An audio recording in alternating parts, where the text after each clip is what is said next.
মতোই তিনি সর্বপালঙ্ক খুঁজে বেড়াচ্ছেন, দেখছেন না। আছে কি বলে ভগবান শ্রীকৃষ্ণের সেই ফুলের মালাটি, এই মালাটা ঘুরছে। আর কি আছে বলে চরণের নুপুর যুগল আর ওই পাদুকা যুগল। আশার খেয়ে মাটিতে পড়ে বিষ্ণুপ্রিয়া দেবী ক্রন্দন করছেন যে প্রভু, মনের আশা তো পূর্ণ হলোই না, আরো আশার তীব্রতা বাড়িয়ে দিয়ে গেলে। কোথায় গেলে?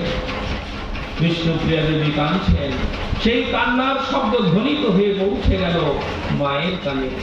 সতী মাতা, তিনি অনেক বয়স, চোখে ভালো দেখতে পান না, অনুভূতি করলেন এখনো প্রভাত হয়নি, কিন্তু আমার বৌমা কাঁদে কেন?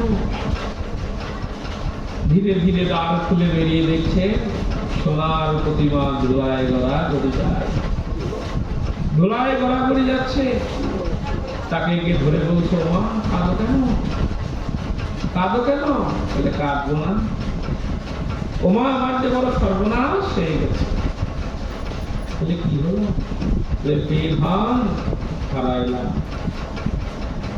আমি যে ধন পেয়েছিলাম, যে সম্পদ পেয়েছিলাম, তা আমি হারিয়ে ফেললাম। কোথা থেকে কাল ঘুম আমায় পরশ করল। আমার স্বামী আর ঘরে নাই। সতী মাতা বলছে, কে বললে? আমার নিমাই ঘরেই যাচ্ছে, তোমার দেখার বই। বলে না মা, তুমি ঘরে গিয়ে দেখো, ঘর শূন্য, শূন্য করে প্রভু চলে গেছেন। সতী মাতা বলছেন, বলে তোমার মাথাটাই খারাপ। নিমাই যদি যাবে, নিমাই আমাকে না বলে কখনো ঘরের বাইরেও যায় না। নিমাই যদি যায় কোথাও, আমাকে না বলে তো সে যায় না। এক পাশে মহাজন দাঁড়িয়ে বলছে, ওমা আজকেও নিমাই যাওয়ার সময় বলে গেছে, তুমি কাল ঘুরে এসেছিলে তাই তুমি শুনতে পাও না।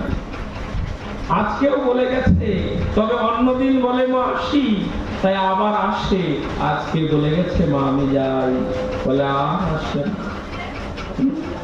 তাই বলছে জীব, আমরা তো কাল ঘুমে ঘুমোচ্ছি, বলে কখন যে প্রভুর কৃপায় সে ফিরে যায়, আমাদের ধরবার মতো যোগ্যতা নাই, ধরবার মতো হৃদয় নাই, ধরবার মতো ইন্দ্রিয় নাই, ধরবার মতো মন নাই, ধরবার মতো বুদ্ধি নাই। তাই কৃপা থেকে বহুজন তো বঞ্চিত।